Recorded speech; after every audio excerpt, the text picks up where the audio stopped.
How to change currency of Paysafecard. To change the currency of your Paysafecard, follow these steps. Start by logging into your Paysafe account on their website. Navigate to the profile settings page by clicking on the username icon. Look for the date, time, and currency settings section and click on the edit icon next to it. In the settings, you will find options to specify your time zone, time format, date format, and reporting currency.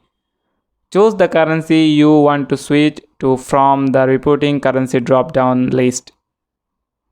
Once you have selected your desired country, save the changes. Remember that the currency you select here will be applied across the Paysafe business portal. Any transactions or data within the business portal will now be displayed in the newly selected currency. That's it. Thanks for watching the video.